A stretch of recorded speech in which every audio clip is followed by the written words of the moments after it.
Sir, ito na pong kape ninyo. Hindi na sa office na ako magko-coffee. Hindi. Sigaw ni Amira. Iinumin mo tong kape mo o ibubuhos ko lahat sa'yo ng kapeng pinatimpla mo? Kung bago ka pa lang sa channel na ito, Ate Genio, istorya mo, ikwento ko. Huwag kalimutang pindutin ang notification bell and subscribe button. Maraming salamat! Ivan, saan ka pupunta? Habol ni Charisse. Hindi pa tayo tapos mag-usap. Bumaling si Ivan. Kung saan hindi ko maririnig ang ingay ng inyong mag-ina. Tugon ni Ivan at tuluyan ng lumabas ang pinto.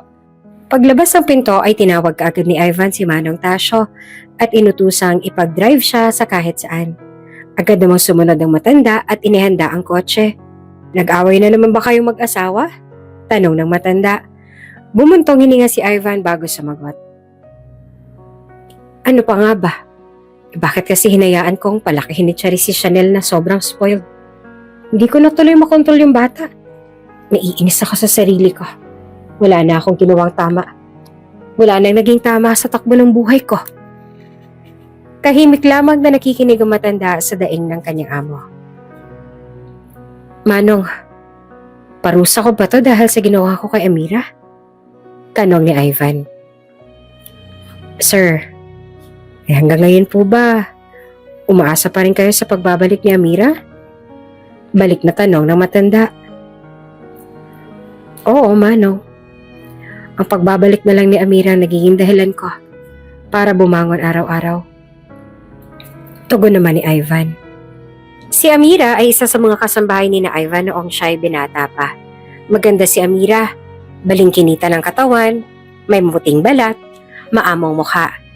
Mayroon din siyang bilugang mga mata at matatangos sa ilong.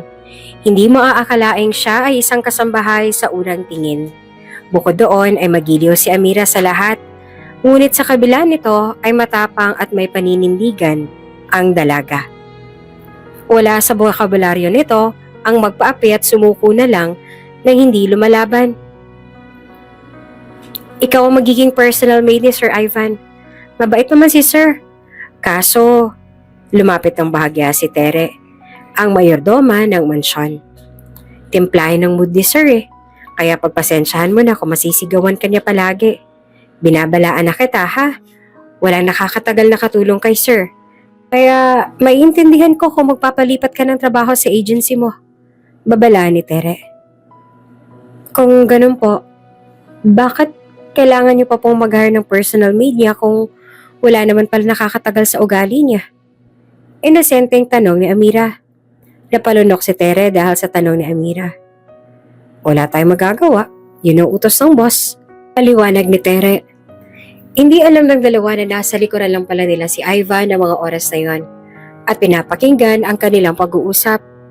Napangisi na lang si Ivan sa kanyang narinig. Let's see kung ilang araw ang itatagal mo. Nakangisi nitong sabi bago umalis. Madalas sungitan ni Ivan si Amira. Halos hangin kung ituring ni Ivan si Amira sa mga unang linggo nito bilang kanyang personal maid. Ngunit isang araw, naisipan ni Ivan na pagtripan si Amira. Ayoko niyan. Gusto ko mainit na kape. Utos si Ivan kay Amira. Agad namang sumunod si Amira at pinalitan ng kape. Eto na po sir. Pinakulo ko na po yan ng sobra. Sambit ni Amira. Tiningnan lang ni Ivan ang kape at muling tiningnan si Amira. Nagbago na palang isip ko. Mainit ang panahon. Gusto ko ng iced coffee. Napakagatlabi na si Amira dahil nakaramdam na ito ng inis. Ngunit sinunod pa rin nito si Ivan. Makalipas ng ilang minuto ay daladala na ni Amira ang iced coffee na punong-puno ng yelo. Muli lang itong tinignan ni Ivan bago magsalita. Ayoko ng sobrang lamig baka ma-brain freeze ako. Napabuntong hininga si Amira ngunit sinunod pa rin dito si Ivan. Makailang palit na si Amira ng kape hanggang sa matapos na si Ivan sa kanyang agahan. Sir, ito na po ang kape ninyo. Lukewarm na po yung water. Walang creamer. May 2 kutsaritang asukal, not stirred, at may 2 ice cube. Nakalalagay pa lamang. Hingal na sabi ni Amira. Biglang tumayo si Ivan at inilagay sa mesa ang kanyang table napkin. Hudyat na tapos na siyang kumain. Nanlaki naman ang mga mata ni Amira sa nakita at namula ng todo ang kanyang mukha. Sa office na ako magka-coffee, I have to... Hindi, sigaw ni Amira. Inumin mo tong kaping to o ibubuhos ko sa'yo lahat ng kaping pinatimpla mo. Nagulat si Ivan sa naging reaksyon ni Amira. Hindi nito akalaing ganito palang katapang si Amira. Baka nakakalimutan mo, amo mo. Uupo ka o ibubuhos ko to sa'yo. Upo! Utos ni Amira. Nabahag biglang buntot ni Ivan at biglang sinunod si Amira. Good! Oh, inumin mo to. Sunod na utos ni Amira. Parang bata si Ivan na sinunod ang utos ni Amira. Matapos maubos ang tasa ng kape ay nahimasmasan na si Amira. Ayan, iinumin mo rin pala. Kailangan pa ako magalit. Bukas, ganitong kape na po ang ititimpla ko para hindi na tayo magtagal. Naiintindihan niyo po? Sambit ni Amira. Tumango na lamang si Ivan at natulala sa tapang ng kanyang personal maid na si Amira.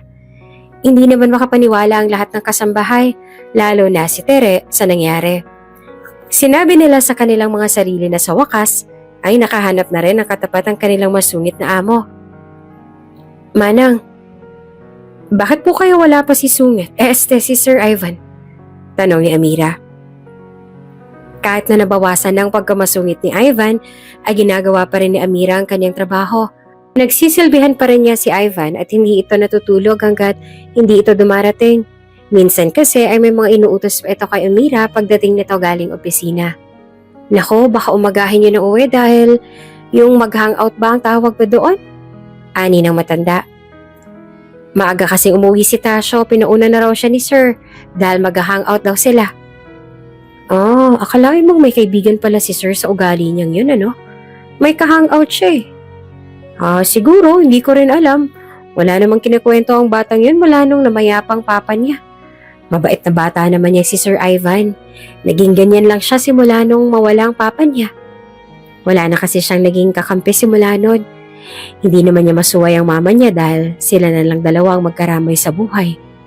Pagkwento pa ni Tere. Natahimik naman si Amira at napaisip. Matyagang hinintay ni Amira ang kanyang boss. Total, at hindi rin naman siya makatulog. Naglagi ito sa garden hanggang sa isang malakas na businang umalingaw-ngaw sa kanilang tapat ng 10 oras na ng gabi. Sandali lang! Parang ewan naman to, sandali! Sigaw ni Amira habang tumatakbo papuntang gate upang silipin kung sino ang bumubusina. Nanlaki ang mga mata nito nang makita ang sasakyan ni Ivan. Wala pa rin itong hinto sa pagbusina. Dali-dali namang binuksan ni Amira ang gate at humarurot naman si Ivan sa pagpasok. Ay, tarakya ka! Masasagsaan mo pa ako! Inisasabi ni Amira. Ilang sandali pa ay nagawa ng isara ni Amira ang gate na siya namang paglabas ni Ivan sa sasakyan. Gumagapang ito palabas dahil sa kalasingan. Hala sir! Huwag kayong gumapang sir! Patakbong sabi ni Amira papalapit kay Ivan. Nang gabing yon ay inasikaso ni Amira si Ivan. Binihisan pa ito ng dalaga dahil puro suka na ang damit nito. Ayan, sige! Iinom-inom ka tapos hindi mo pala kaya ang sarili mo. Paano na lang kung may nangyari pa sa'yo sa daan? Dis ospital pa kita aalagaan. Ay nako sir, kung sinabi niyo na lang na magpapakalayo kayo, di sana nag one-on-one na lang tayong dalawa dito. Sermon pa ni Amira habang pinupunasan ang mukha ni Ivan ng basang bimpo upang mahulas ang kalasingan. Alam mo ang daldal. Daldal mo. Ang ingay. Iritang sabi naman ni Ivan. Aba ganun talaga. Kesa naman mapanis ang laway ko at mainis sa'yo, di sermon na lang kita. Hangout pa. Nasa na yung mga ka-hangout mo? Nakakaloka. Matapos yung magpakasaya, hindi ka man lang hinatid pa uwi. Mga walang kwentang kaibigan. I'm alone, okay? Wala akong kasama. I don't have any friends. I'm alone. I'm alone in this world. Gusto ko nang sumunod kay Papa. Umiiyak na sabi ni Ivan habang nakataas ang dalawang kamay na tila may inaabot. Napahawak naman sa kanyang dibdib si Amira sa gulat. Nako sir, magunos dili ka. Kung magpapakamatay ka, Aalis na ako dito sa kwarto, mamaya mapagbintangan pa akong pumatay sa'yo. Biglang bumaling si Ivan kay Amira. Hindi mo ako pipigilan? Bigla nitong tanong. Hindi. Mabilis na sagot naman ni Amira. Dahil hindi ka naman makikinig kung pipigilan kita, di ba? Tama ako? Nalulunod ka kasi sa lungkot at walang ibang makakapag-ahon sa'yo sa kalungkutan kundi ang sarili mo. Kumbaga, kailangan nating damhin ang sakit dahil lahat ng feelings naman natin valid. Nagiging invalid lang naman ang lahat sa mga nagiging kilos natin. Tulad niyan. Valid na malunod ka sa kalungkutan pero invalid kung magpapatiwakal ka. Sa mga sinabi ni Amira ay biglang nawala ang kalasingan ni Ivan at napatitig sa dalaga habang patuloy ang pagpupunas nito sa kanyang muka. Oo, tama ka nga sa sinabi mo. Mahinang wika naman ni Ivan. Ang sakit ng... Babangon na sana si Ivan nang mapansin nito ang isang babaeng nakaupo sa isang silya sa gilid ng kanyang kama. Nakanganga pa ito at naghihilik ng kay lakas. Hindi pala panaginip ang lahat. Totoo palang inasikaso niya ako magdamag. Ani ng binata. Pinagbasta niya si Amira. Alam nitong maganda si Amira ngunit mas gumanda ang dalaga sa kanyang paningin ng oras na yon. Kahit nakanganga itong matulog at akala mo'y lalaki kong humilik sa lakas.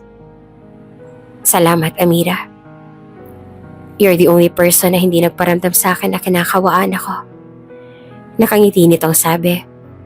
Simula ng araw na yon ay nagbago ang trato ni Ivan sa dalaga. Manang Tere, tell me about Amira. Tanong ni Ivan sa kanilang mayordoma, isang buwan makalipas ang araw na yon. Sir, bakit po? Sisisantihin niyo po ba si Amira? Kinakabahang tanong ni Tere. Natawa naman si Ivan. No, Manang. Actually, I like her. Kaya nga nagtatanong ako tungkol sa kanya eh. Usisa ng binata. Nadala na ng kakaibang karisma ni Amira si Ivan. Hindi lang kasambahay ang tingin ni Ivan sa dalaga dahil alam ni Ivan na unti-unti na siyang nahuhulog sa dalaga ng panahong yun. Nagpatuloy ang pagtakbo ng mga araw. Tulad ng kinagawian ay nasa simbahan si Ivan upang magdasal. Magtapos magdasal ay hinanap na nito si Rai. Mga bata, nasan si Rai? Tanong ni Ivan. Ay ayun po sir. Sabay turo sa kinaroroonan ni Rai. Sir, ang tamlay po ni Rai. Nag-aalala po kami. Sumbong ng isa sa mga bata. Agad na nag-alala naman si Ivan. Pinuntahan niya agad si Rai at nilapitan niya ang bata at binate. Magandang hapon po si... Rai! Napasigaw si Ivan nang biglang nawala ng malay ang bata. Walang pagdadalawang isip niyang isinugod si Rai sa pinakamalapit na ospital. Doc, please, i-check niyo po lahat. Lahat ng test na pwedeng gawin sa kanya. Please, Doc. Tarantang sabi ni Ivan. Hindi naman napakali si Ivan, parot parito siya sa may emergency room habang inaalam ng doktor kung ano bang nangyari kay Rai. Habang pinagmamasdan ni Ivan si Rai na nakahiga sa hospital bed, ay doon nabuo ang kanyang desisyon. I want to take good care of her, sabi nito sa kanyang sarili.